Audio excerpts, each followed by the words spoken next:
Fala pessoal, como é que vocês estão? Tudo bem? Então, hoje a gente vai iniciar mais um pré-prova ali, trazendo algumas resoluções de questões para o seu exame do CFG, tá? Certificação de Fundamentos de Gestão. E pontos importantes que nós vamos abordar aqui nesse pré-prova de hoje, ali, com algumas questões, eventualmente, do módulo 1 e do módulo 2, é como que essas questões, eventualmente, podem ser cobradas na sua prova, em relação a alguns tópicos mais importantes, né, que acabamos separando ali para nós analisarmos e respondermos aqui em conjunto, e também como que você pode ficar preparado, né, para responder ali, eventualmente, uma questão semelhante, como que você pode se preparar e, caso tenha qualquer dúvida, né, de fato, conseguir sanar eventuais dúvidas e conseguir ir ao máximo ali afiado para a sua prova. Beleza? Então, sem mais delongas, pessoal, vamos lá então para o nosso pré-prova, né? Vamos ver aqui o que basicamente a gente vai ter ali de questões para hoje, beleza? Vamos lá, então, vamos iniciar aqui. Eu sou o professor David, tá? Então, vocês vão ficar comigo aqui, né? Acompanhem para a gente resolver ali essas questões, então. Vamos lá.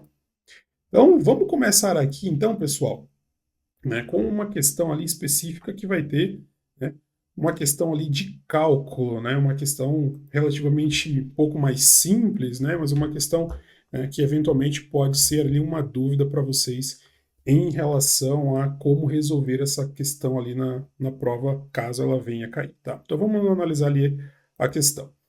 Uma carteira é composta por dois ativos, né, e tem seus respectivos retornos e pesos informados. Então, a gente tem basicamente duas informações aqui bastante importantes, né? Então, tem o ativo A e o ativo B, né? Então, o ativo A vai ter um peso de 40%, retorno de 10%, e o ativo B, né, um peso de 60% e um retorno de 8%.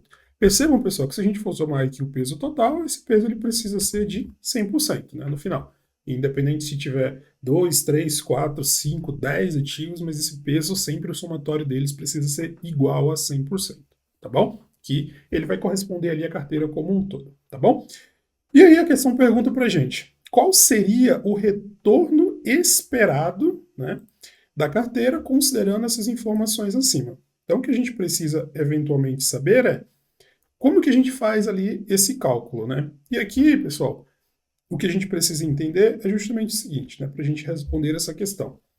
A gente vai basicamente fazer a ponderação, né? A gente vai fazer a entender quais são eventuais os pesos de cada ativo e fazer essa multiplicação ali pelo eventual expectativa de retorno, né? Do retorno esperado.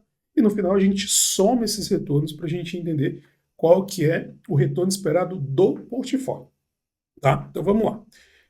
Para a gente responder, basicamente, então, esse retorno esperado, vou considerar como se fosse o RE, ele vai ser o quê? Ele vai ser o peso do ativo A, eu vou colocar aqui, que vai multiplicar, né, o retorno esperado do ativo A mais o peso do ativo B, vezes o retorno esperado do ativo B. Tá? Então, basicamente, a gente precisa substituir essas informações e fazer ali esse cálculo, né, para a gente conseguir encontrar. Tá bom? Vamos chamar então, deixa eu pegar aqui HP, que vai nos ajudar eventualmente aqui com esse cálculo, tá bom? Deixa eu pegar aqui HP para nos ajudar com esse cálculo aqui, então vamos lá. Então, o que, que a gente vai precisar fazer? Se a gente for só puxar aqui um pouquinho mais para o lado, para a gente substituindo aqui essas informações, para ficar mais fácil, a gente tem que todas essas informações, pessoal, como elas são dadas em percentuais, a gente precisa converter isso para a forma decimal, tá? Então, se a gente for pegar aqui o peso do ativo A, 40%, vai ser o mesmo que a gente dividir 40 dividido por 100, ou seja, vai ser igual a 0,40. Então, vai ser 0,40 vezes, né, 10%, também a mesma regra, vai ser 0,40 vezes 0,10.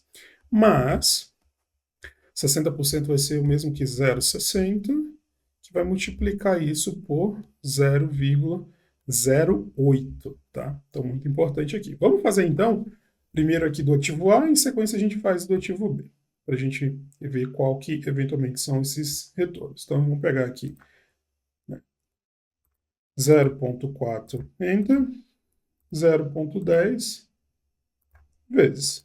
Então, o primeiro aqui, do ativo A, a gente está falando que vai ser 0,04, beleza? Mas, vamos ver então agora o ativo B. Então, esse número aqui vai ser 0,6, enter, 0,08 vezes. Deixa eu colocar 4 casas decimais aqui, que agora fica mais fácil. Então, aqui vai ser 0,048. Se a gente for somar, né, fazendo já essa conta direto, enter. Se a gente for fazer essa soma aqui, 0,048, enter, e 0,04, mais esse percentual aqui, ele vai dar para a gente um resultado de 0,088. Aí talvez vocês me perguntem, pô, professor, não tem essa resposta. Exato, porque esse número, não sei se vocês lembram, a gente fez ele de maneira decimal, né? Então, para a gente achar esse número em percentual, a gente multiplica esse número novamente por 100, né? Então, a gente vai pegar esse 0,08 aqui no HP, enter, 100, né? Multiplica por 100 para achar em percentual, vezes. A gente quer duas casas decimais. Então, seria equivalente a 8,80, 8,8 ali em uma aproximação decimal, tá? Então, esse retorno esperado da carteira, retorno esperado do retorno do portfólio, ele será igual a 8,8%. Gabarito, então, aqui, letra A. Beleza, pessoal? Vamos fazer a confirmação, então, aqui no nosso gabarito, tá? Então, letra A de alfa. Vamos só fazer a confirmação, então, no nosso gabarito para a gente confirmar, então, essa resposta. Beleza? Então, só apagar aqui.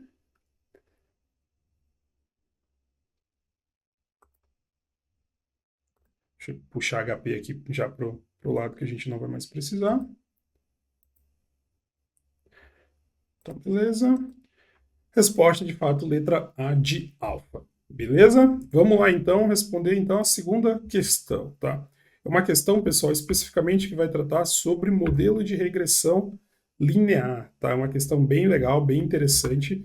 E como que, eventualmente, a gente pode responder ali essa questão, caso ela caia ali na sua prova, tá? Uma questão sobre regressão linear. Vamos lá. Em um modelo de regressão linear simples, entre o retorno de uma ação e o retorno do mercado, o coeficiente beta estimado foi de 1,03, com o valor P para o teste T menor que 0,05. Tá? O R quadrado, né, o R2 também pode ser conhecido assim, da regressão foi 0,65. Tá? Com base nessas informações, é correto afirmar que, né? Então, basicamente, ele quer saber ali qual que é a resposta correta. O que, que a gente pode considerar ali dessas alternativas, das alternativas com base nessas informações, tá? A, o beta não é estatisticamente significativo. B, o R quadrado indica que o modelo explica pouco do comportamento da ação. C, o beta é estatisticamente significativo e o modelo explica 65% da variação do retorno da ação.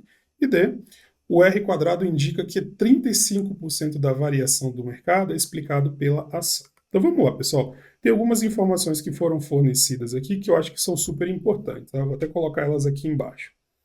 Então, primeiro ponto, a gente tem que o beta ele é de 1,3, né? Ou melhor, 1,3. Então, beta é 1,3. O chamado de p-value, né, ou p-valor, ele é menor, né, ele fala ali que é menor que 0,05. Beleza? Então, super importante. E também ele fala sobre o R quadrado, né? O R quadrado vai ser 0,65. Então, essas informações eu vou deixar elas bem destacadas aqui, que eventualmente vamos utilizar elas. Então, quais são algumas interpretações que a gente pode considerar ali dessa dessa questão, tá? O que a gente pode, de fato, entender? Primeiro ponto, sobre o beta e a questão da significância estatística, tá? Quando a gente tem ali um p-value, né, o p-valor menor que 0,5, ou menor que 0,05, ele indica que o beta ele vai ser estatisticamente significativo ao nível de 5%. Ou seja, podemos rejeitar a hipótese nula de que o beta ele vai ser igual a zero. Tá? Então, acho que esse é o primeiro ponto super importante sobre o p-value. Sobre o R quadrado, né, o que a gente pode entender, né, que é o coeficiente de determinação. Um R quadrado, por exemplo, de 0,65, ele significa que 65% da variação dos retornos da ação, né, uma variável dependente, ela é explicada pelos retornos de mercado, ou seja, uma variável independente. Portanto, pessoal, o modelo ele tem ali um que a gente chama de um bom poder explicativo para os padrões financeiros, tá? Então, se a gente for analisar ali as alternativas, o que a gente tem?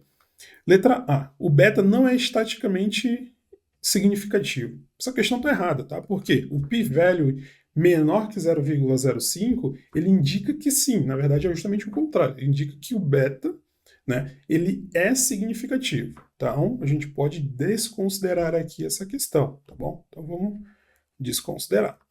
Letra B, indica, né, o R quadrado ali indica que o modelo explica pouco do comportamento da ação. E aqui está errado, tá, pessoal? Porque um R quadrado de igual a 0,65, ele considera um valor alto, né, ali em relação à parte de finanças. Então, não tende a ser ali uma opção válida nesse aspecto, tá?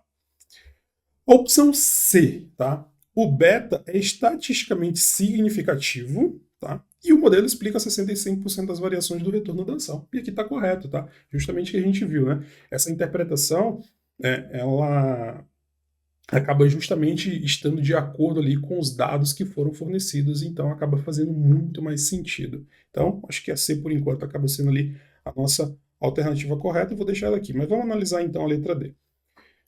O R quadrado indica que 35% da variação do mercado é explicada pela ação. E aqui, pessoal, está errado, porque o R quadrado ele se refere à variação da variável dependente, né?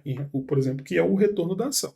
E não e não o retorno do mercado. Tá? Então, ele acaba misturando alguns conceitos que, na verdade, não são verdades. Tá? Então, quando a gente fala especificamente de R quadrado, ele vai estar observando a questão da variação, né, da variável dependente, que nesse caso aqui, né, eu até havia comentado, a gente tem basicamente duas variáveis, né, a dependente e a dependente. Né? O retorno da ação, né, vou botar aqui, o retorno da ação vai ser basicamente a nossa variável dependente e o retorno do mercado vai ser a nossa variável independente. Tá? Então, são conceitos totalmente diferentes. Então, o R quadrado ele vai analisar principalmente, né, a questão da variação, ou da variável dependente, tá, pessoal? E por isso que a letra D acaba ficando incorreta aqui nesse aspecto para a gente, tá bom? Então, de fato, a letra C de Charlie acaba sendo a opção mais válida nessa questão, nesse aspecto, né? E acaba sendo a nossa resposta mais adequada. Tá? Vamos fazer então essa confirmação? Deixa eu apagar aqui, vamos fazer a confirmação do nosso gabarito. Letra C de Charlie, de fato, a resposta correta, tá? Para essa questão do nosso exercício. Beleza, pessoal?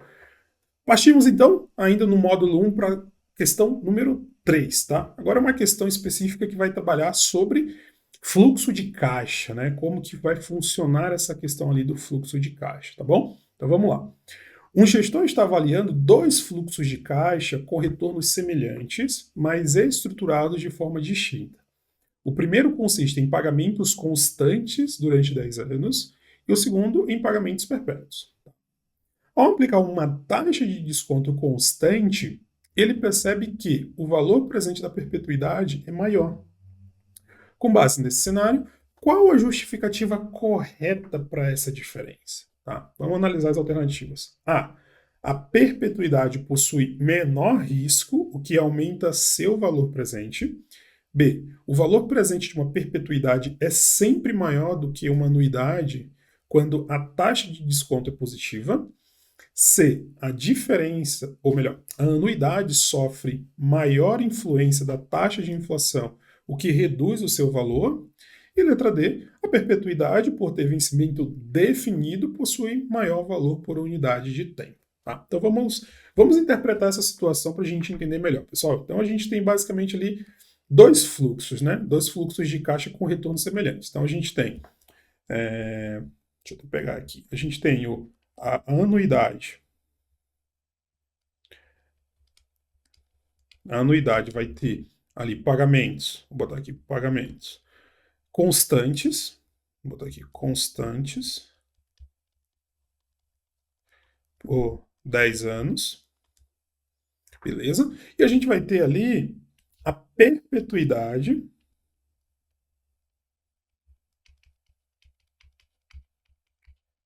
que vai ser os mesmos pagamentos, pagamentos iguais, mesmos pagamentos, beleza? Mas agora é para sempre, né? Ad eterno. Vou botar aqui ad eterno, ou seja, para sempre. Beleza? E aí, o que o gestor percebe? Que com uma taxa de desconto constante e positiva, o valor presente da perpetuidade, que é justamente essa aqui, ele é maior. Tá? O que a gente precisa analisar? Vamos entender qual que é as duas fórmulas que a gente precisa para a gente chegar no cálculo, eventualmente, de uma anuidade e de uma perpetuidade de uma maneira um pouco mais teórica para a gente entender essa questão de uma maneira um pouco mais profunda, tá? Então, deixa eu apagar essa parte aqui, que eu acho que não vai ser tão importante, tá? Ou melhor, deixa eu apagar aqui, que aí eu vou escrever esse cálculo aqui para gente. Então, se a gente for analisar, então, primeiro, o cálculo, né, de um VPA, que é o valor presente da anuidade, qual que vai ser esse cálculo? Ele vai ser um C, que vai ser exatamente ali o valor do pagamento periódico, né, multiplicado, né, vou botar uma multiplicação aqui, multiplicado por 1 menos 1, que vai dividir isso por 1 mais R, tá? Esse R aqui vai ser a taxa de desconto elevado a um N, que vai ser aqui o número de períodos, né? Nesse caso, por exemplo, seria 10, que foi mencionado.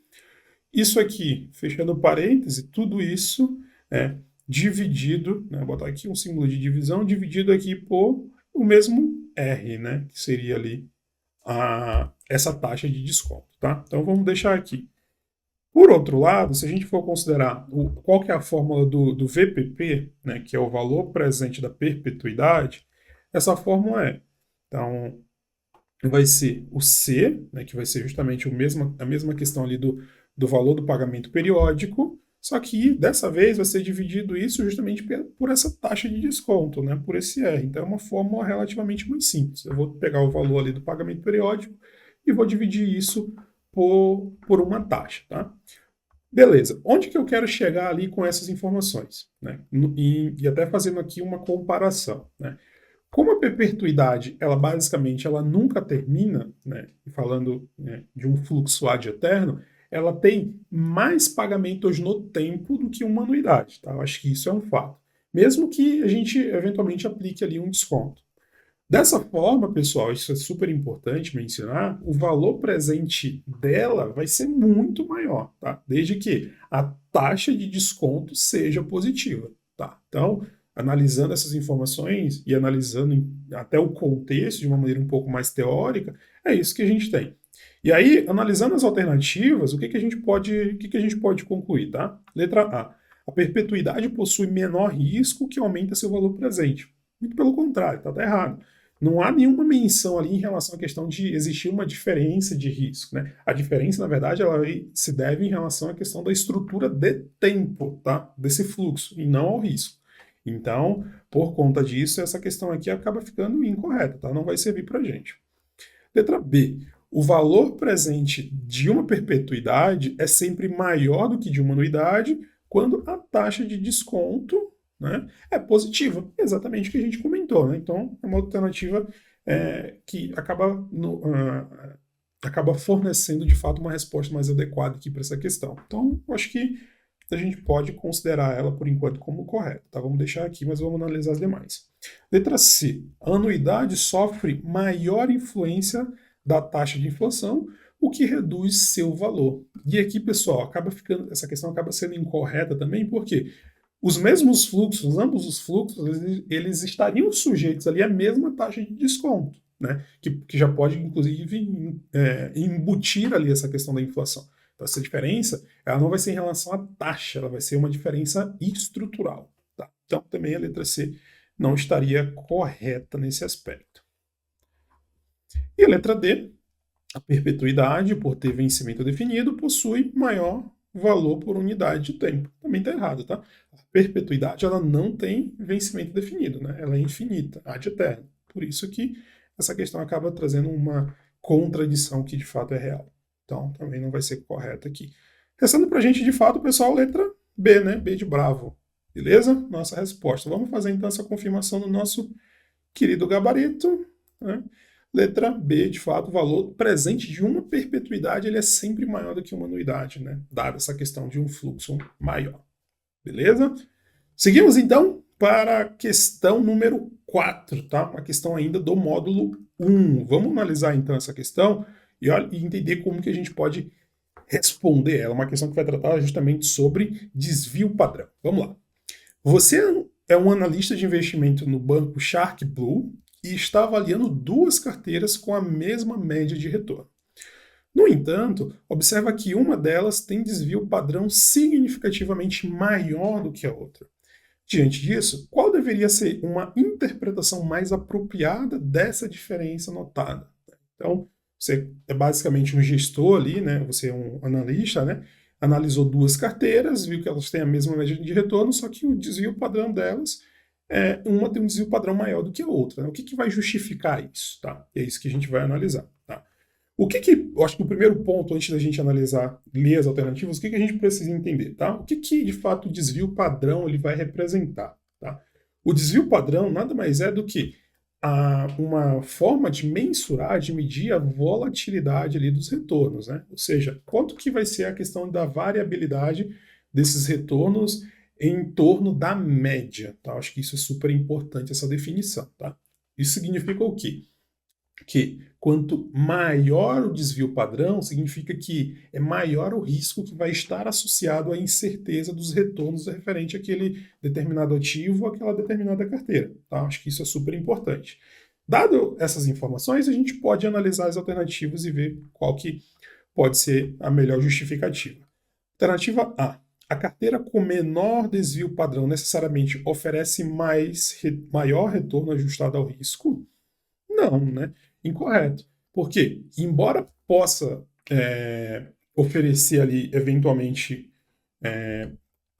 um melhor retorno ajustado ao risco, eu acho que isso é super importante, não vai ser, por exemplo, uma conclusão, digamos, necessária ali, sem antes a gente calcular o nosso querido, deixa eu até colocar aqui, se a gente calcular o nosso querido índice de Sharpe, né? Se a gente não calcular o índice de Sharpe, a gente não vai entender qual que vai ser essa relação de risco-retorno, né? Ou até mesmo de algum outro indicador de eficiência, tá? Ou seja, esse tipo de informação acaba não sendo verdadeira porque ele depende de outras circunstâncias ali para de fato se tornar uma afirmação verídica. Então, nesse aspecto, não seria a resposta mais adequada. Tá? Vamos ver a letra B. O desvio padrão maior indica maior retorno no longo prazo, independentemente do risco. E tá errado também, tá, pessoal? Maior desvio padrão, ele indica maior risco, não maior retorno esperado.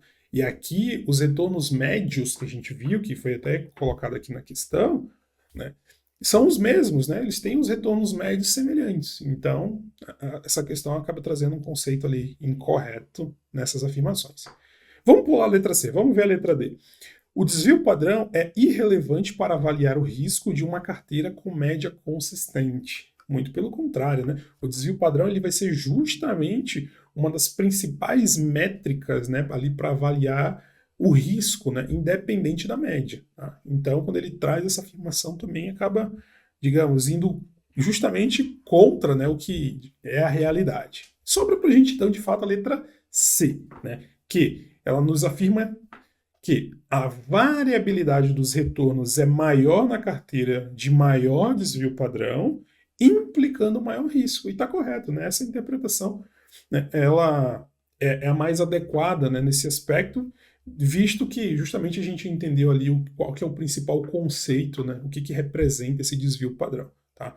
Então, essa variação ela tende de fato a ser maior, né, na carteira com maior desvio padrão, e que vai indicar basicamente que ela possui mais risco. Tá? Eu acho que isso acaba definindo melhor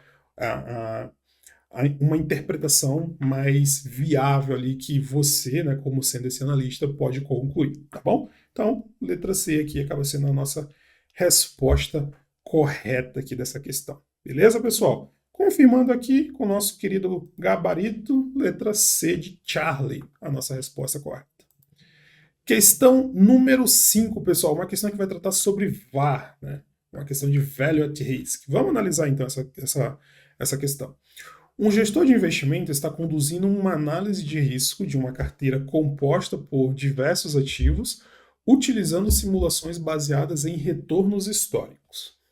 Para simplificar o modelo, ele assume que os retornos dos ativos individuais e da carteira seguem uma distribuição normal. Né? Tá bom.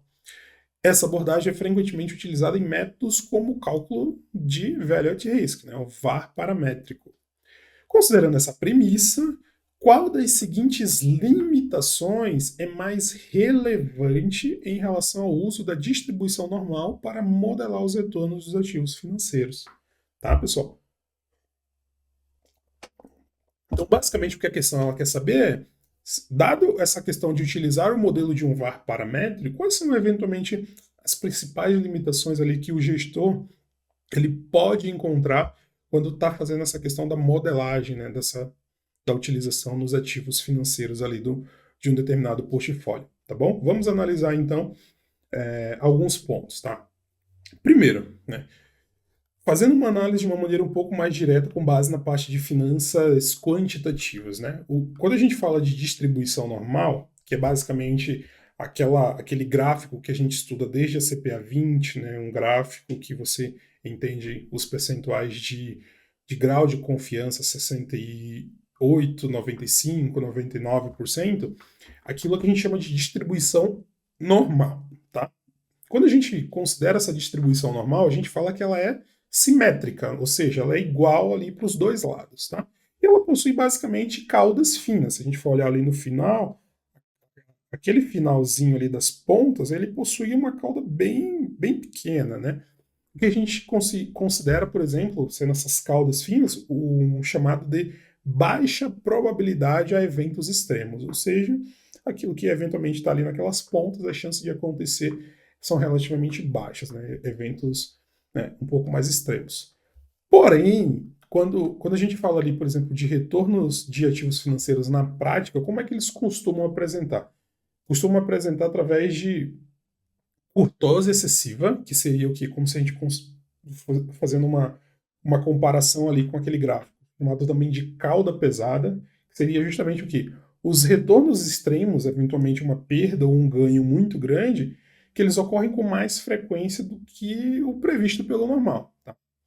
E um conceito também que é super importante, que é o conceito de assimetria, que é quando os retornos eles podem ser enviesados mais para um lado do que para o outro. Ou seja, a gente tem algo assimétrico, que ele não é igual ali dos dois lados. Tá? Então, um lado eventualmente pode ser diferente do outro.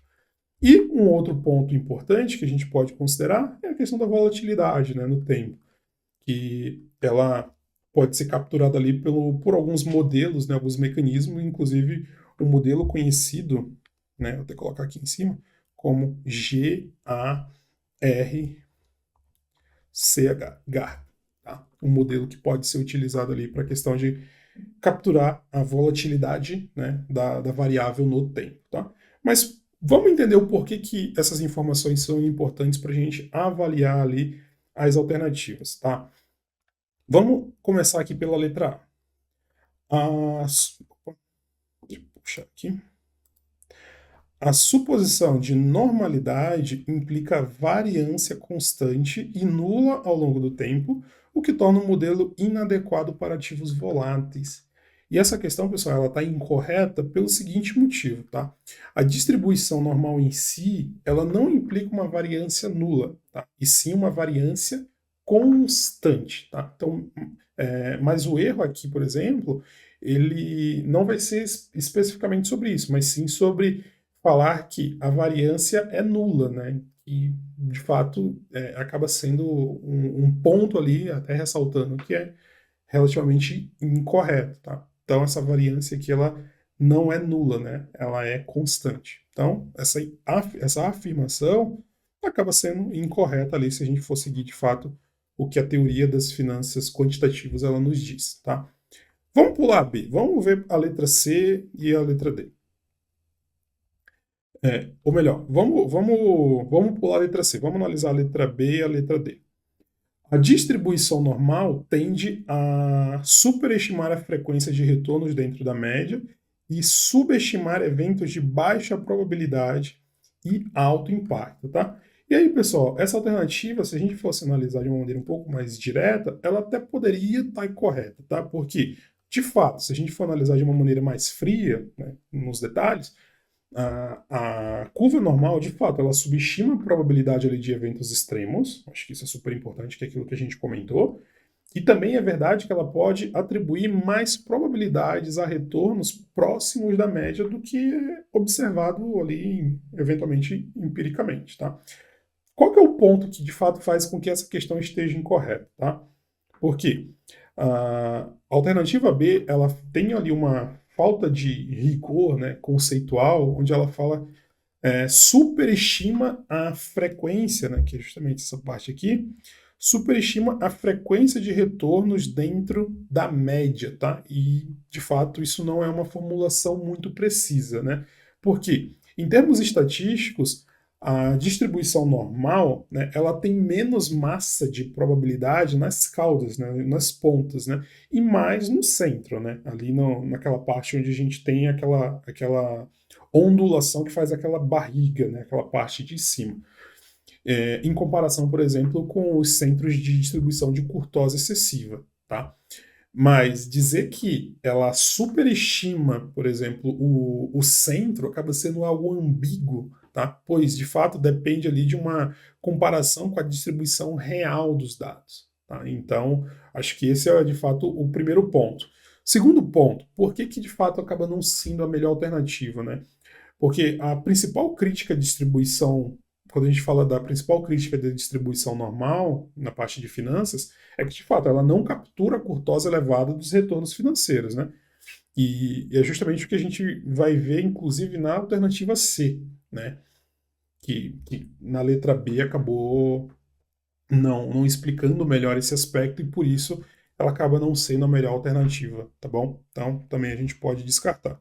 E aí, na letra C, né, se a gente for seguir agora, ela fala: a hipótese de normalidade pode levar à subestimação do risco de perdas extremas, pois ignora a curtosa excessiva observada empiricamente em mercados financeiros. E aqui está correto, tá, pessoal?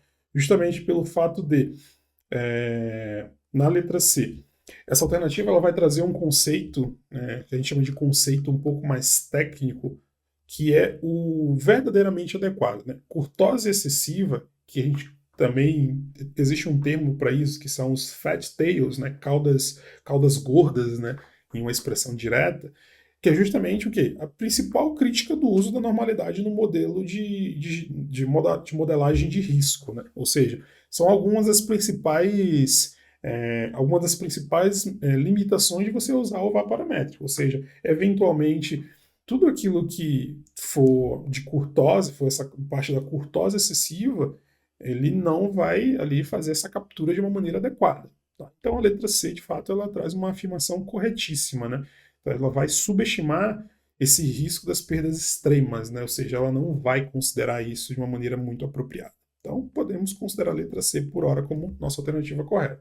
E a letra D, a modelagem normal dos retornos inviabiliza a consideração de estruturas de correlação dinâmica entre os ativos da carteira. Também, pessoal, alternativa totalmente incorreta, porque a curva normal, né, ela não impede a modelagem de correlações dinâmicas. Isso porque isso pode, na verdade, ser tratado de uma maneira separada, né, como o próprio modelo do Gark ali que eu comentei, por exemplo, ele pode ser utilizado ali com modelos diferentes. Então, também ali acaba trazendo uma afirmativa não viável aqui nessa estrutura, tá bom? Passando para a gente, de fato, alternativa letra C de Charlie como alternativa correta, tá bom?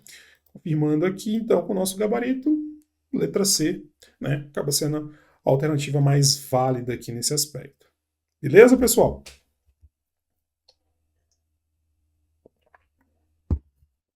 Seguimos, então. Questão número 6 aqui, ainda uma questão do módulo 1, tá? Uma questão que vai tratar sobre regressão linear e também, né, um pouco sobre R quadrado. Vamos lá. O analista está avaliando o comportamento de uma ação em relação ao mercado por meio de uma regressão linear simples, utilizando como variável explicativa o retorno do índice Bovespa.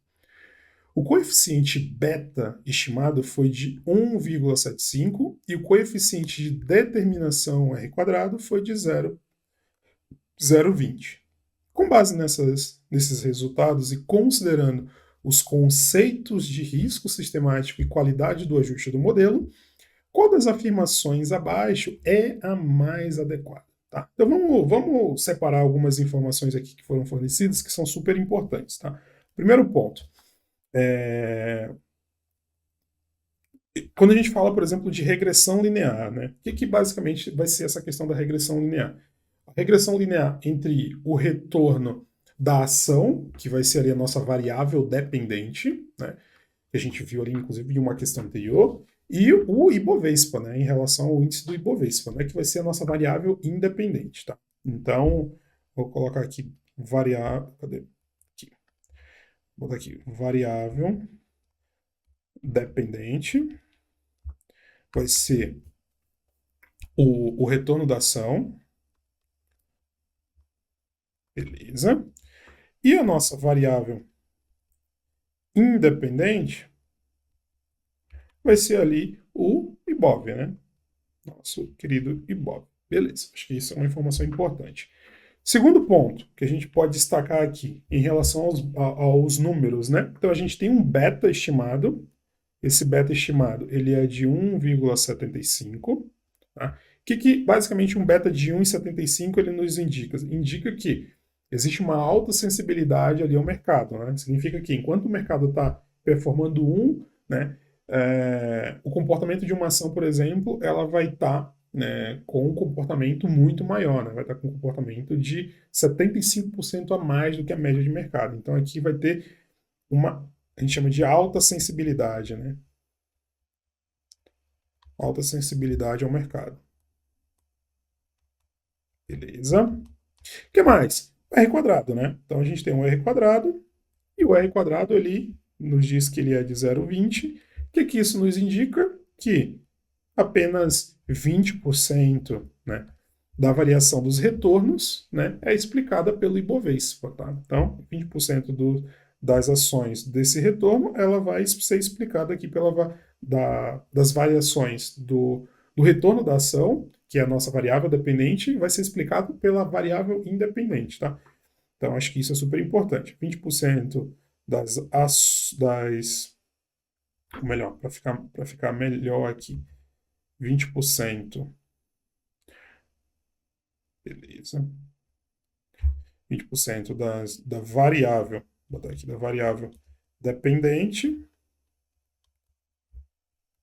é explicada pela aí a variável independente, tá? Independente. Beleza? É mais ou menos essa ideia que o R quadrado ele vai nos trazer, tá?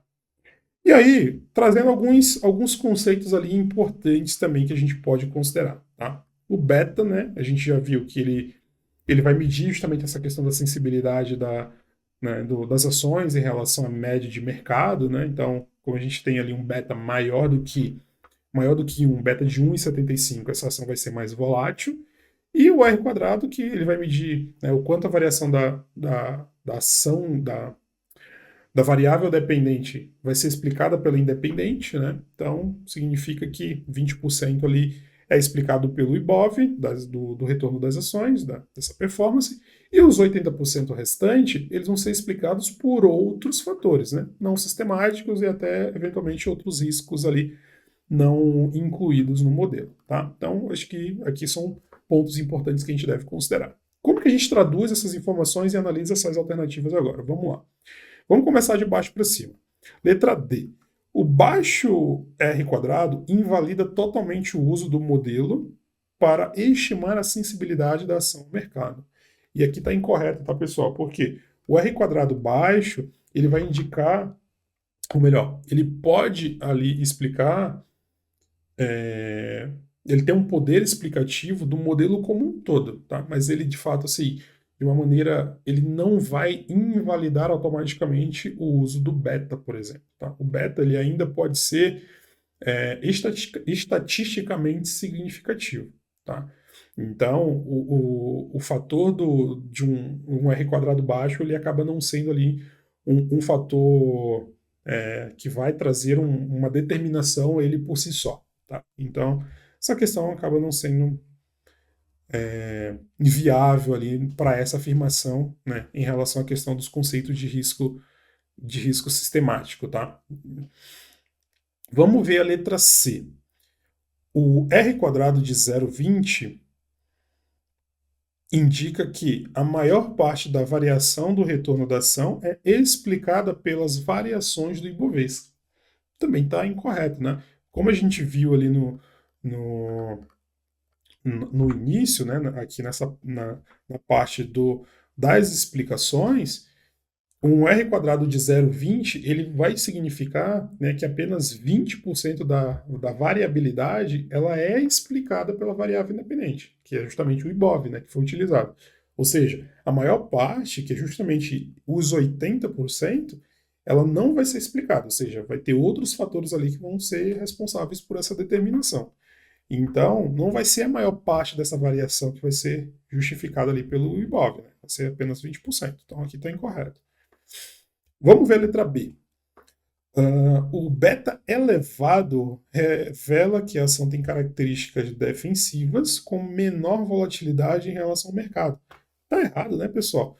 Não vai ter menos volatilidade, né? Vai ter mais volatilidade, né? Porque geralmente ações defensivas elas vão ter um beta menor do que 1, né? Porque elas têm que se comportar menos que a média ali do mercado. Beta de 1,75, na verdade, indica que a ação ela é muito mais volátil, né, do que o mercado, e não o contrário. Então, letra B também está super incorreta. Tá? Resta para a gente, então, de fato, a letra A, né? O modelo aponta que, embora a ação seja sensível ao mercado, o Ibovespa explica apenas uma pequena parcela da variância dos seus retornos.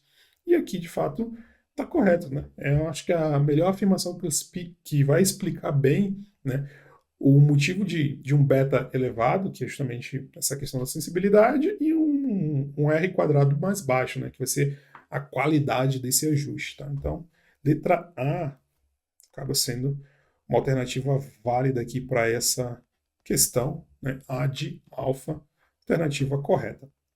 Beleza, pessoal? Vamos fazer a confirmação, então. Querido gabarito aqui para gente. Só apagar aqui, confirmando, letra A, né? De alfa, resposta correta aqui da nossa questão. Beleza? Vamos lá, então, pessoal. Então, acabamos finalizando aqui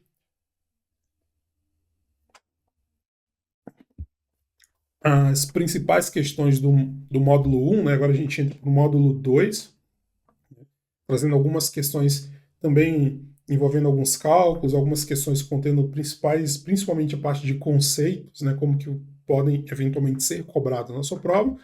E já começando o módulo 2, a gente tem uma questão ali que vai tratar exatamente sobre questão de microeconomia, né? Que é justamente a questão sobre excedente do consumidor. Vamos analisar então a questão para ver como que a gente pode responder essa questão. Beleza? Vamos lá. Em um mercado competitivo, o preço de equilíbrio de um bem é de R$ 40. Um consumidor estaria disposto a pagar 60 por esse bem e um produtor o venderia por 25. O excedente total gerado por essa transação é. Então, a gente precisa entender, antes da gente, para a gente avaliar as alternativas, o que a gente precisa entender? O que é basicamente, né, o excedente do consumidor? Tá? Então, vamos colocar aqui. O excedente do consumidor.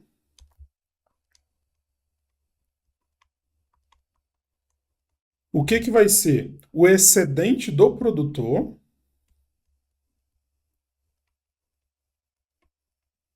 E o excedente total, né? Que vai ser justamente o que a questão ela nos pede, né? O excedente total. Então, são pontos totalmente diferentes, mas que têm conceitos ali importantes, tá? Então, para a gente analisar. Quando a gente fala ali especificamente do excedente do consumidor, o que basicamente isso significa? Vai ser basicamente quanto o consumidor está disposto a pagar menos, né, o quanto ele de fato paga. Né? Então, quanto que seria de fato, se a gente fosse fazer uma conta simples aqui, analisando o enunciado da questão, vamos lá. Quanto que o consumidor estaria disposto a pagar? Né? E aqui a questão ele nos diz, né? O consumidor está disposto a pagar por R$ 60. Então vai ser esses 60 menos quanto ele de fato paga, né? Então a gente viu ali que o quanto de fato ele paga, né, que é o preço de equilíbrio, vai ser os R$ 40, tá? Então a gente tem que esse excedente do consumidor ele vai ser de R$ 20, tá? Vou botar R$ 20 aqui, beleza? Então vamos deixar essas informações salvas aqui que a gente vamos precisar delas, tá? E aí, o que a gente precisa? O que é o excedente do produtor? O excedente do produtor ele já é um pouquinho diferente, porque ele vai analisar o quanto que o produtor recebe, né, menos o mínimo que ele aceitaria receber. E a questão ela nos traz essa informação também, né? Então assim, quanto que o produtor recebe, né? É justamente os 40, né, que é o preço de equilíbrio, tá? E quanto que seria o valor, digamos, menos, né? Quanto que seria o valor mínimo que ele aceitaria receber? E aqui ele fala, né, que seria justamente os 25, né? O produtor venderia por 25. Então, seria ali os 25. Fazendo essa conta de maneira simples, 40 menos 25, a gente fala de um número de 15. Tá? Então, o excedente do consumidor seria de 20 e o excedente do produtor seria de 15. Tá, professor, mas o que seria esse excedente total? Seria justamente a soma desses dois, né? Tanto o excedente do consumidor quanto o excedente do produtor. Então, se a gente fosse considerar, seria o equivalente a gente fazer 20 mais 15, tá? Que vai ser exatamente R$ 35, né? R$ 35 aqui nessa situação, tá? Então, acho que é uma questão relativamente mais simples, mas que eventualmente você precisa entender o conceito ali sobre o que é o excedente do produtor e do consumidor. Isso precisa estar bem claro para você. Que é basicamente quanto que o consumidor, no caso do excedente do consumidor, quanto que ele está disposto a pagar, e você vai subtrair o quanto de fato ele paga, que é o preço de equilíbrio. E já no caso do produtor, vai ser quanto que ele recebe, né, menos o mínimo ali que ele aceitaria receber. Né? Então vai ser o preço de equilíbrio menos quanto ele venderia esse produto, né, esse ativo. E esse excedente total, a gente soma esses dois excedentes, do consumidor e do produtor. Tá, pessoal? Então aqui nessa questão, alternativa de fato, letra D de delta, tá? Como sendo a alternativa correta aqui para nossa questão. Beleza? Vamos confirmando aqui, então. Letra D, questão relativamente mais simples, mais direta aqui, que eventualmente pode cair na sua prova também. Tá bom? Vamos agora à questão número 8, tá, pessoal? Uma questão que vai tratar ali sobre elasticidade de preço. Vamos analisar então a questão para a gente entender melhor. Tá? Então vamos lá. Um analista do setor de transportes estima que a elasticidade de preço da demanda por passagens de trem urbano, é de menos 0,25. Recentemente, a empresa pública responsável decidiu aumentar as tarifas em 20%. Então, vamos salvando aqui essas informações. As tarifas aumentaram em 20%, a elasticidade de preço é de menos 0,25. Considerando a estimativa da elasticidade, o impacto mais provável sobre a receita da empresa será a redução da receita, pois a demanda é altamente elástica. B, aumento da receita, pois a demanda é inelástica. C, nenhuma mudança relevante na receita, pois a elasticidade é unitária. Ou D, redução na receita, pois a elasticidade indica uma forte sensibilidade ao preço. Tá? Então vamos analisar alguns conceitos chaves aqui que eu acho que são super importantes antes da gente avaliar ali as alternativas. Tá? Eu acho que o primeiro ponto é a elasticidade de preço, né, da demanda, ela vai medir o quê? A sensibilidade da quantidade demandada, né, a variações no preço. Né? Ou seja, o valor se o valor for, por exemplo, se o valor for menos 1, por exemplo, menor, né, menor que menos 1, o que isso vai indicar para a gente? Vai indicar que existe uma demanda elástica. Ou seja, indica ali que existe uma sensibilidade ao preço. Né? Sensibilidade ao preço. Beleza, professor. E o que mais? Quando essa demanda ela é maior que menos 1, né, e menor que 0, a gente diz que essa demanda ela é inelástica. Então, a demanda ela é agora inelástica. Ou seja, tende a ser o que? Pouco, né? Pouco sensível. Pouco sensível ao preço. Beleza? E quando existe uma elasticidade, ou melhor, quando existe ali o valor superior, né? Quando esse valor, ele, por exemplo, ele é maior que, ou melhor, quando ele é igual, né? Vou apagar aqui. Quando ele é igual. Quando ele é igual a menos 1. Qual que vai ser esse cenário? A gente vai ter também ali uma demanda, só que agora a gente vai falar que essa elasticidade, ela vai ser o quê? Unitária.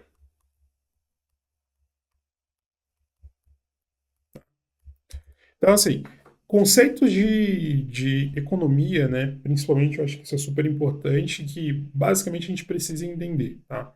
Então, se o preço for menor que menos 1, a demanda vai ser elástica, ou seja, vai ter sensibilidade ao preço.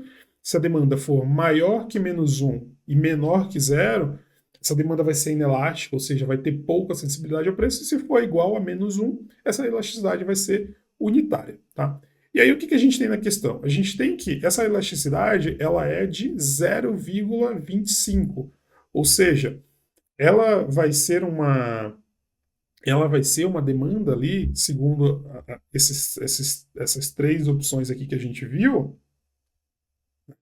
ela vai ser uma demanda que vai se enquadrar como demanda inelástica, né? Vai se enquadrar aqui, né? Nessa opção aqui. Por quê? Porque justamente a gente está falando de uma demanda de menos 0,25, ou seja, vai ter pouca sensibilidade ao preço. E outra informação que a gente tem é que essas tarifas vão aumentar em 20%. Né? Qual que é a interpretação que basicamente a gente precisa ter? Né? Se a demanda ela é inelástica, o percentual da queda ali na quantidade demandada vai ser o quê? Vai ser menor que o aumento no percentual, né? O aumento percentual ali no preço. O que vai implicar isso?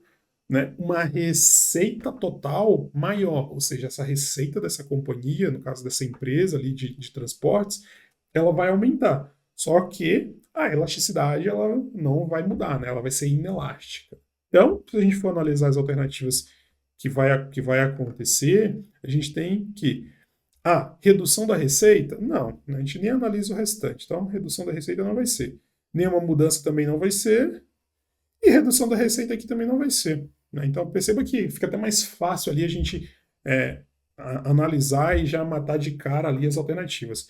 Então, vai ser de fato o quê? Aumento da receita, né? Porque justamente, né, esse percentual na queda da quantidade demandada vai ser menor do que o percentual de aumento ali no preço, tá? Então, isso é super importante. Então, de fato, sobre a letra B, né? Aumento da receita, pois a demanda é inelástica. E é exatamente isso que a gente tem, né, pessoal?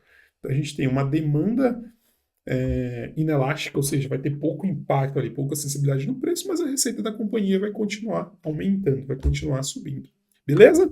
Questãozinha também relativamente simples, uma questão de economia. A gente entendendo os conceitos fica mais fácil ali para a gente analisar as alternativas e acertar, né? Ver ali a alternativa correta. Confirmando então com o nosso gabarito, letra B de Bravo, alternativa correta aqui nessa questão. Tá bom?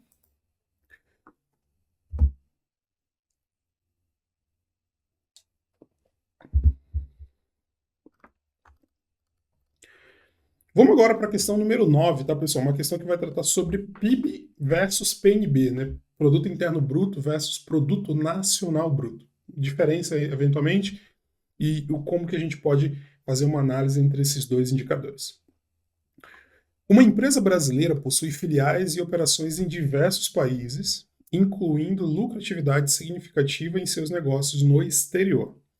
Considerando que o Brasil adote políticas fiscais que incentivem o crescimento das empresas brasileiras no exterior, qual dos seguintes cenários é mais provável em relação ao PIB e PNB do país? Tá? E aí ele traz ali as alternativas. Tá? Antes da gente analisar as alternativas, o que a gente precisa entender? Vamos recapitular os conceitos sobre PIB e PNB. Tá? O que é o PIB, professor? O PIB vai ser o Produto Interno Bruto, ou seja, ele vai medir tudo tudo de valor, né, que é produzido dentro do território nacional, independente da nacionalidade ali dos produtores. Ou seja, vai considerar eventualmente empresas americanas, empresas argentinas, empresas canadenses, tudo aquilo que está dentro do Brasil e está produzindo, tá?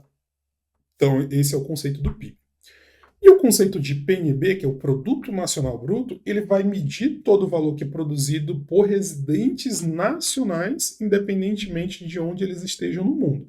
Isso vai incluir os lucros de empresas brasileiras, por exemplo, que estão no exterior, e vai excluir os lucros dos estrangeiros que estão aqui no Brasil. Ele vai considerar somente aquilo que são empresas brasileiras, tá? Então, eventualmente, grandes empresas que são americanas, por exemplo, que hoje estão sediadas no Brasil, elas são desconsideradas ali para o cálculo do PNB, tá? Mas, por sua vez, uma empresa que hoje é brasileira e que está sediada nos Estados Unidos, que ela não produz internamente, ela vai ser considerada ali para o PNB, tá?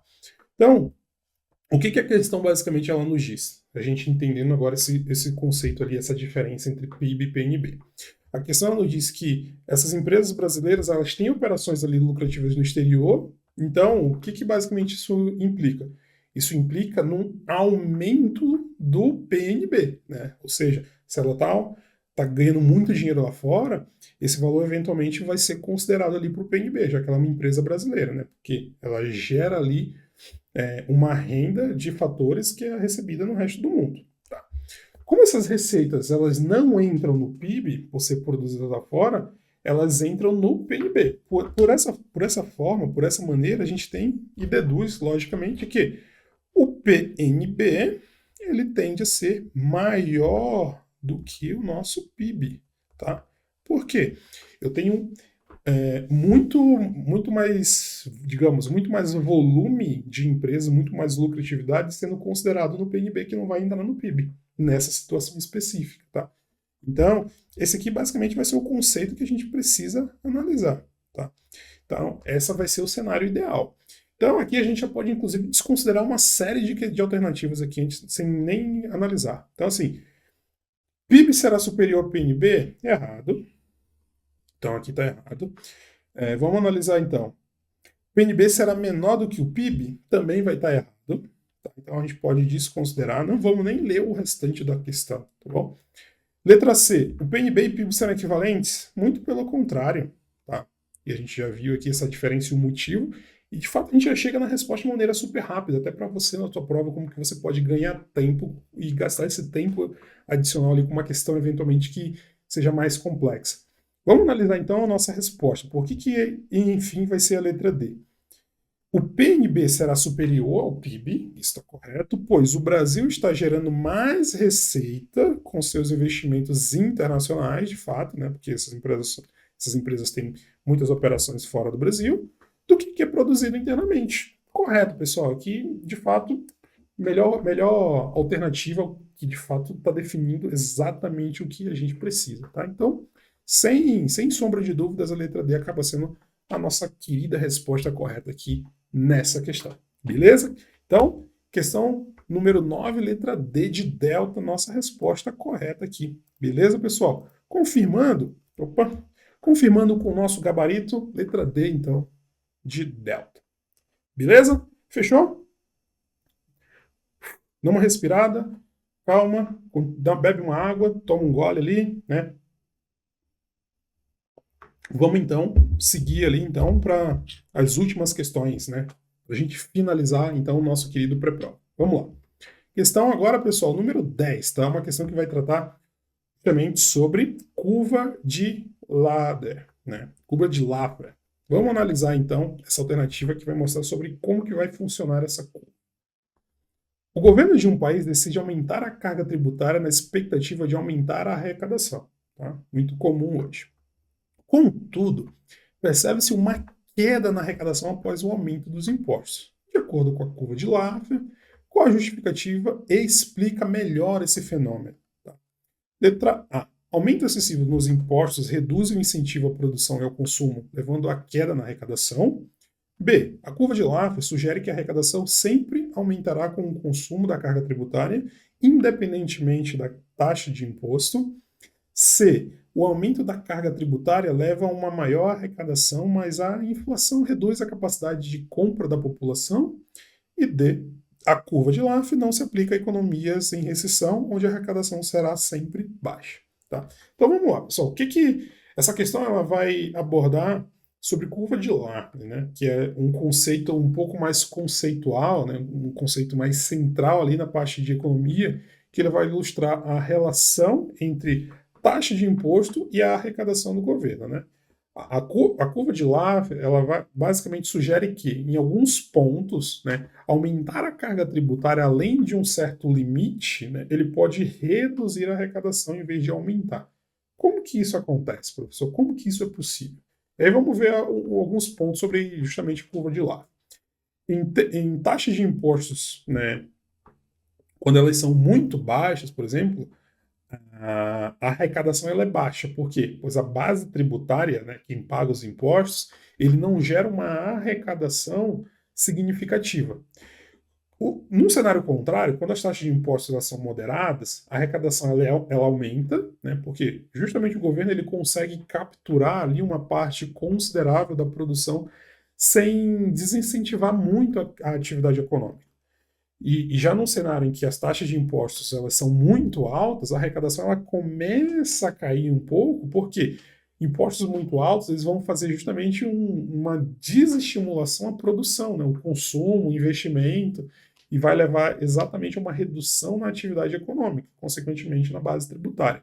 Ou seja, existe o que a gente chama de uma curva, né? Uma curva ali de equilíbrio, né? Que de fato, a partir de um determinado momento para cima, essa arrecadação, né, ela começa a cair se esses impostos eles forem mais altos, tá? Então isso é super importante, é justamente o conceito, né, econômico que essa teoria ela menciona, tá? Vamos analisar então as alternativas para a gente entender melhor, né? E aí julgando justamente o que a gente viu aqui.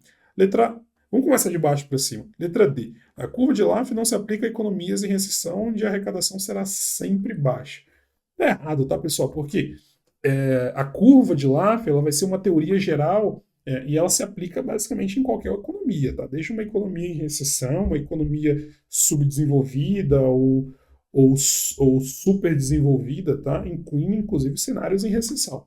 A diferença ela vai estar no ponto em que a arrecadação ela começa a cair à medida que esses impostos aumentam, que é justamente o que a gente viu. Então, o fato aqui de não se aplicar a economias em recessão, ela está, deixa eu botar em vermelho aqui, está totalmente incorreto, né? Ela vai servir também para economia em recessão sem problemas. Vamos ver a letra C. O aumento da carga tributária leva a uma maior arrecadação, mas a inflação reduz a capacidade de compra da população.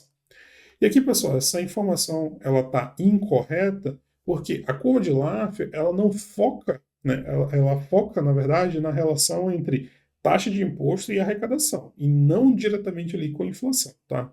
O problema ele vai estar exclusivamente em taxa de impostos excessivas, né? E não na inflação. A gente fala de inflação, a gente já considera outros aspectos importantes. Então, aqui, inflação não vai ser o nosso X da questão.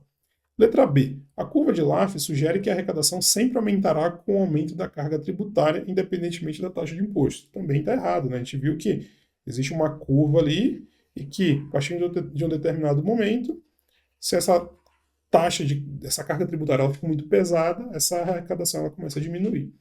E sobra para a gente a letra A, né? Que é a correta.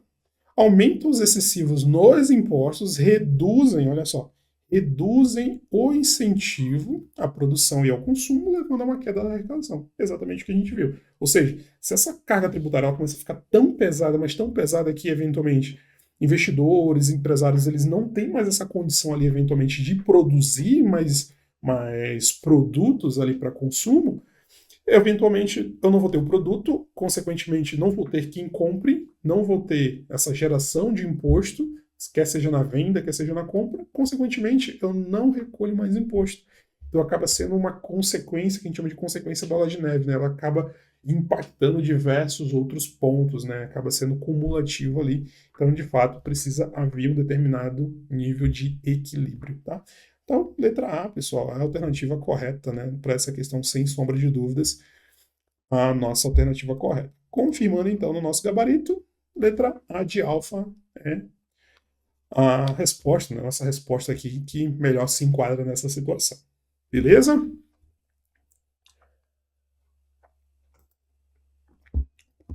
Questão 11, e agora, pessoal, uma questão que vai falar sobre política fiscal, né? Como que a gente vai entender um pouco melhor sobre essa questão de uma política fiscal expansionista? Vamos lá. O governo brasileiro tem adotado uma política fiscal expansionista, aumentando seus gastos em um cenário de crescimento econômico moderado. Analise as opções abaixo e assinale a implicação mais provável dessa política para a dívida pública. Então, vamos analisar então alguns aspectos sobre a parte da política fiscal expansionista, tá? O que basicamente seria essa questão da política fiscal expansionista? Quando a gente fala desse tipo de política, geralmente ele vai envolver o quê? Aumento de gastos ali por parte do governo, né? Que vai estar voltado geralmente para a parte de infraestrutura, né? Benefícios, né? Saúde e em alguns aspectos também, ou melhor, em muitas vezes também, a questão de redução de impostos, tá? Se o governo, por exemplo, ele não aumenta, se ele não aumentar ali a sua arrecadação proporcionalmente aos gastos, essa política ela precisa ser financiada de alguma forma, né? Porque o governo não vai ter como tirar dinheiro do chão, né? Então, geralmente o governo faz isso como? Com emissão de uma dívida, né? De dívida pública. Então, acho que esses são alguns pontos que a gente precisa ter em mente. Vamos analisar as alternativas para a gente entender qual questão se enquadra melhor ali como resposta. Letra A. A dívida pública tenderá a diminuir devido ao aumento da arrecadação com o crescimento econômico. Muito pelo contrário, tá, pessoal? Embora o crescimento econômico ele possa aumentar a arrecadação, esses gastos adicionais ali do governo numa política fiscal expansionista, eles podem superar ali o aumento da arrecadação, especificamente, né, ou melhor, especialmente se o crescimento ele for moderado, né? Então a dívida ela pode, né, ou melhor, ela tende a aumentar e não a diminuir, falando especificamente da dívida pública, tá? Então ela não vai diminuir, ela vai aumentar nesse cenário. Então, ela vai aqui quando ela fala a diminuir, aqui está incorreto, né? Aqui vai ser aumentar. Vamos ver a letra B. A dívida pública permanecerá estável, pois os investimentos públicos terão retornos equivalentes aos gastos. E aqui também está errado, tá, pessoal? Porque mesmo que os investimentos públicos eles tragam ali, eventualmente, retornos positivos, olhando uma janela até um pouco mais longa, né, de longo prazo, não vai ser nada garantido, né, que esses retornos eles sejam imediatos ou até mesmo suficientes ali para equilibrar os gastos do governo, tá? Especificamente olhando a janela de curto prazo. Ou seja, o aumento dos gastos por parte do governo, ele pode ser financiado ali justamente com a questão da emissão de dívida, né? Então, não vai ser ali a opção mais viável. Beleza? Vamos pular a letra C, vamos para a letra D. A dívida pública reduzirá automaticamente, pois a política fiscal expansionista geralmente gera superávites fiscais. E aqui está errado, tá, pessoal? Porque a política fiscal expansionista ela não gera superávit fiscal automaticamente. Muito pelo contrário, ela tende a aumentar os déficits fiscais, já que os gastos do governo eles vão aumentar sem uma necessidade de haver um aumento proporcional ali na arrecadação, tá? Então, pegando uma consequência ali, relação consequência, vai aumentar os gastos do governo e proporcionalmente vai subir também ali a questão da dívida pública, né? Então não vai reduzir. Então ela não vai trazer nenhum tipo de superávit fiscal, trazer na verdade aqui um déficit, né? Então um déficit fiscal. Vamos analisar então a letra C, que aparentemente é a resposta correta aqui para essa questão, tá? A dívida pública aumentará, ok, pois o governo financiará os gastos adicionais através de emissão de títulos no mercado. E aqui está correto, tá, pessoal? Se numa política expansionista, se os gastos, por exemplo, eles se aumentarem de uma maneira proporcionalmente sem um aumento proporcional à questão da arrecadação, o governo vai fazer o quê? Ele vai, digamos, pegar empréstimos, né, adicionais ali para financiar esses gastos. E aí esses empréstimos tendem a ser através de emissão de títulos públicos, né, que é uma forma hoje comum de financiar esse aumento de gastos ali por parte do governo. Então, a letra C acaba trazendo uma verdade ali correta sobre o que de fato ocorre nesse cenário em que esses gastos eles crescem numa proporção maior do que a arrecadação. Beleza? Então, letra C de Charlie, alternativa correta aqui para a nossa questão. Gabarito, então, letra C de casa. Beleza, pessoal? Chegando, então, à nossa última questão da noite, que é a questão número 12, né? Uma questão que vai tratar aí sobre política, né? Uma questão sobre política fiscal também, só que agora uma política fiscal contracionista. Vamos analisar. Em um cenário de inflação controlada e baixo crescimento econômico, o governo brasileiro decide adotar uma política fiscal contracionista. Qual seria o efeito esperado dessa decisão? Tá? Então, analisando também o contexto, né, que a gente viu ali na questão passada, né, uma questão de política fiscal, né, expansionista, o que a questão uma política fiscal contracionista ela nos mostra? Tá? Uma política fiscal hoje contracionista, ela vai buscar o quê? Ela vai buscar diminuir o que a gente chama de demanda agregada para evitar pressões ali inflacionárias e estabilizar a economia.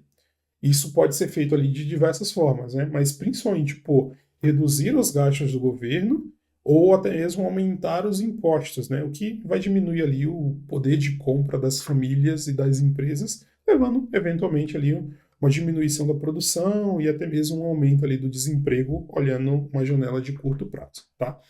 Beleza. Analisando essas informações, vamos analisar então as alternativas. Vamos começar de baixo para cima.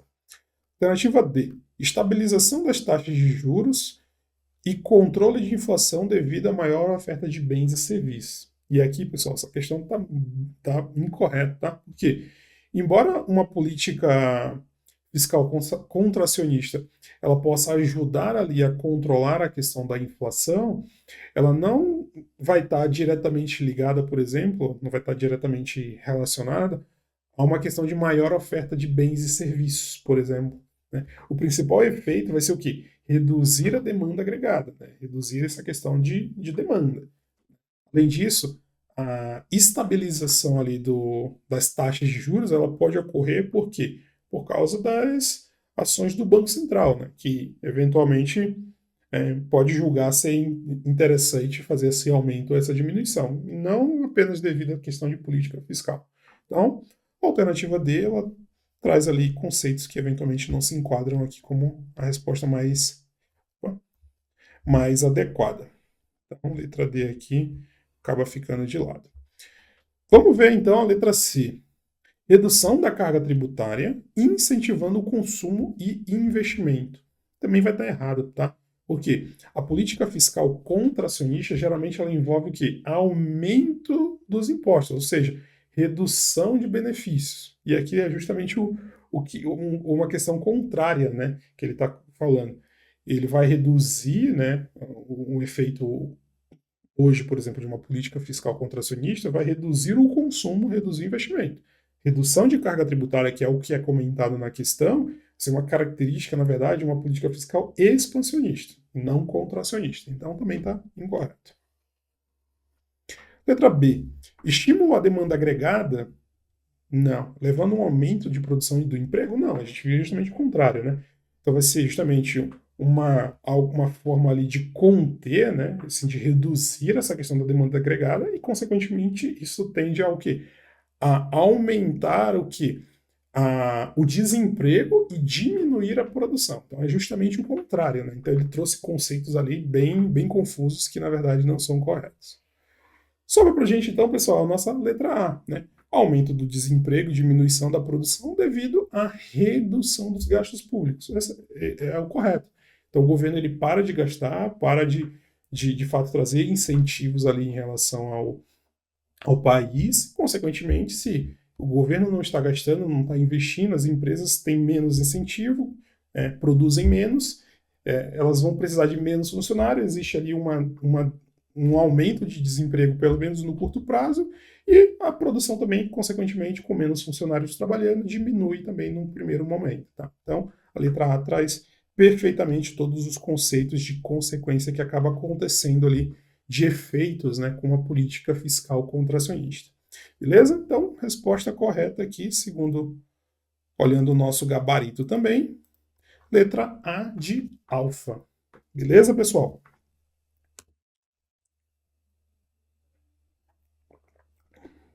Bom, turma, então, acho que por hoje era basicamente isso, né? Trazendo ali um pouco sobre a visão ali dessas questões, como que eventualmente elas podem ser cobradas ali no seu exame, como que você pode se preparar. Peço por gentileza aqui, qualquer dúvida que vocês tenham, né, podem deixar aqui ao lado as minhas redes sociais, vocês podem, de fato, me procurar, adicionarem ali no LinkedIn, né, no Instagram, tem o meu número de WhatsApp que vocês podem me contatar eventualmente para tirar alguma dúvida. E, novamente, ficamos à disposição, eventualmente, qualquer dúvida e vejo você na tua aprovação ali no teu exame do CFG. Beleza? Pessoal, até a próxima, bons estudos e até mais.